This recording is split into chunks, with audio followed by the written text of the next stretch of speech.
The question is that the motion be agreed to.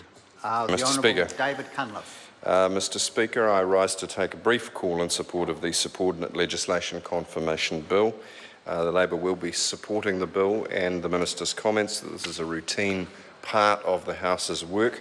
Mr. Speaker, I do so as Chair of the Bipartisan Regulations Review Committee, and in so doing wish to affirm the role of that committee and of the various processes that contribute to the orderly working of this House and our democracy that the public so seldom see.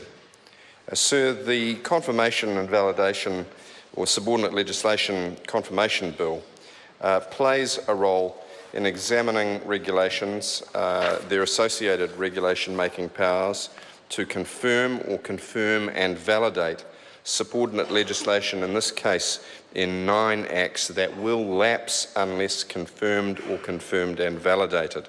That's in Part 1 of the bill. Sir, it also replaces all existing confirmation provisions in the Legislation Act 2012 with standard provisions, and that is in Part 2 of the bill.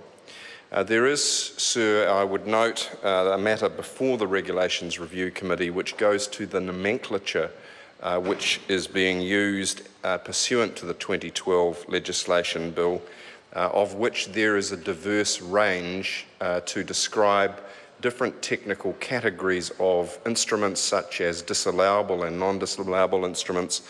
And this bill introduces a new term which is called confirmable instruments.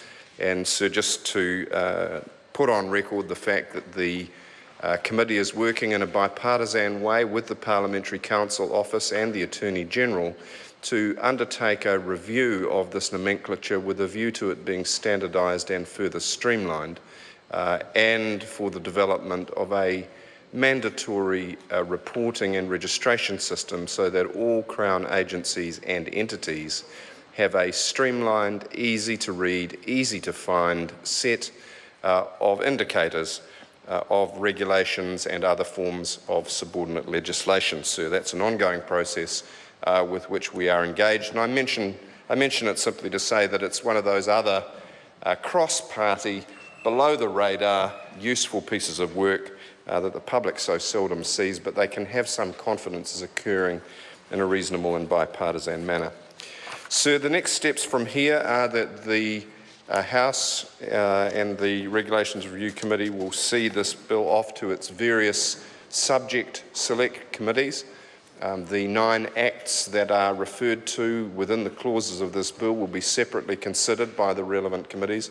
They'll satisfy themselves as to the basis for the confirmations or confirmation and validation, as the case may be, and then they will report back.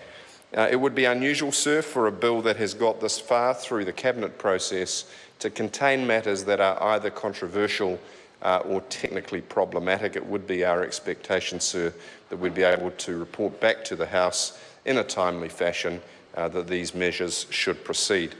Labor supports this bill, and as I say, sir, this is part of the unseen process that goes to ensuring that our democracy is healthy and our legislative process is robust. Thank you very much.